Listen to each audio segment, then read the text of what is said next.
The wine sat heavy in my throat like acid as I heard William Harrington's words slice through the velvet chatter of his country club dining room. Time seemed to stretch, each syllable drawn out in deliberate cruelty. "My son deserves better than some street rat in a rented suit," he sneered. "You don't belong in our world, and we all know it." His voice rang out crisp and clear, echoing across the gilded room filled with executives, heirs, and society's favorite parasites. My palms clenched so tightly my nails left crescents in my skin.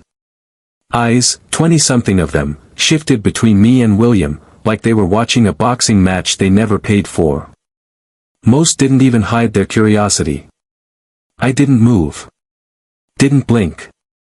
Just slowly folded the linen napkin in my lap, probably worth more than my first year of college tuition, and placed it beside the untouched plate of wild-caught salmon. "Thank you for dinner, Mr. Harrington," I said, rising from my seat with the kind of calm that comes before a storm. "And thank you for finally saying what you've clearly been thinking since the day we met. My name is Zane Cross. I'm 33. A self-made entrepreneur, and this is the story of how I turned a public insult into the most expensive lesson a man ever learned." "Zane, don't." Quinn grabbed my hand under the table. I gave it a gentle squeeze, then let go. "It's fine," I said softly. "Your father's right.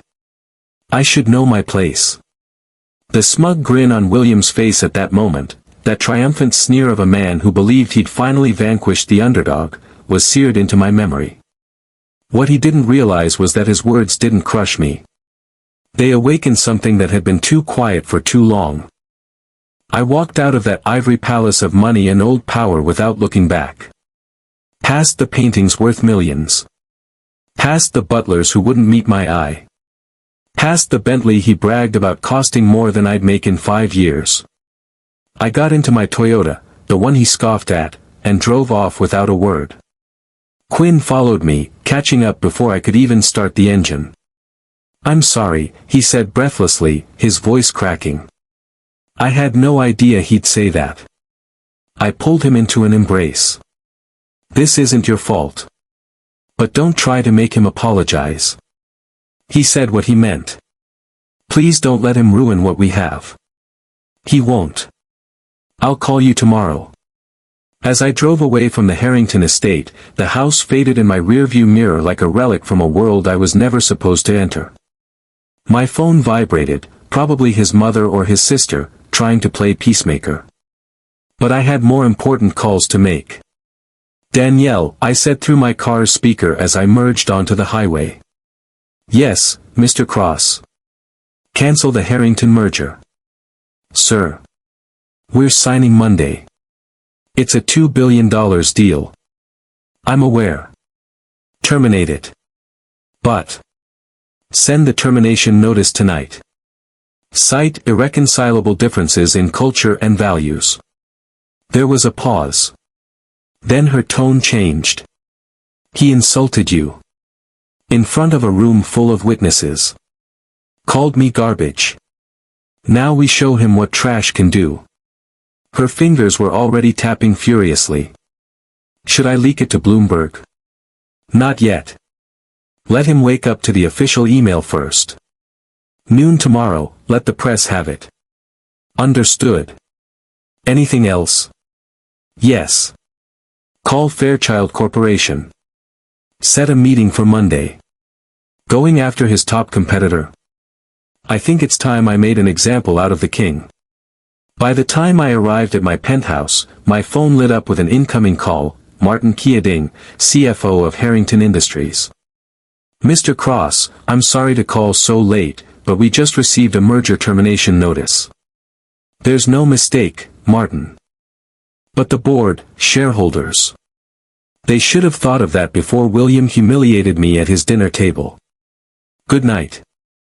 I poured myself a scotch and stared out at the city lights, each one a reminder of how far I'd come from sleeping in shelters and skipping meals just to stay in school.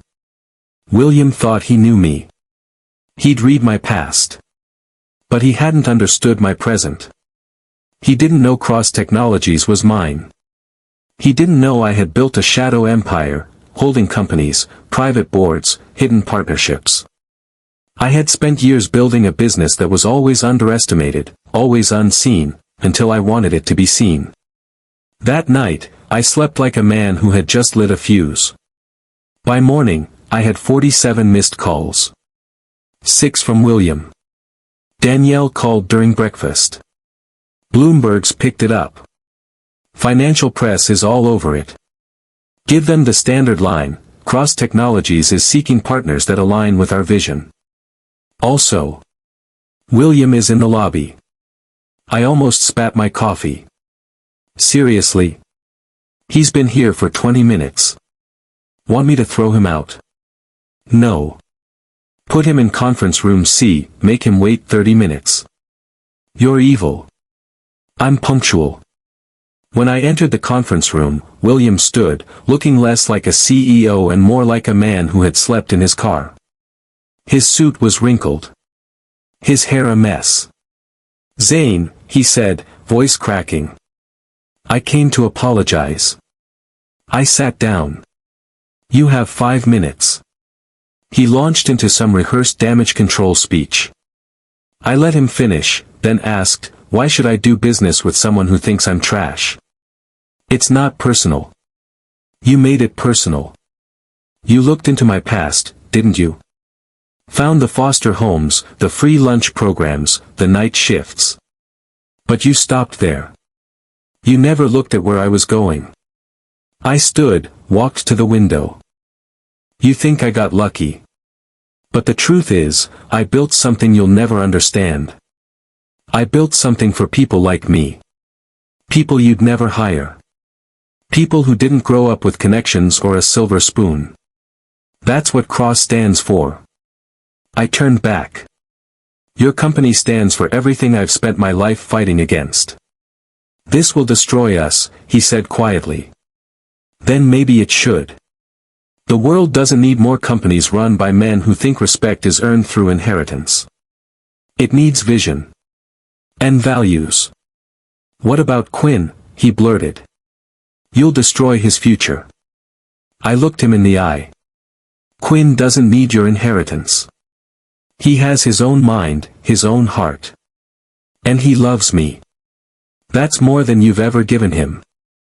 I left William Harrington standing in that conference room like a man who had just realized the chessboard was upside down the whole time.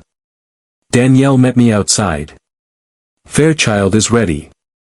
They want to discuss full acquisition. Also, Quinn's here. Been waiting an hour. I stepped into my office.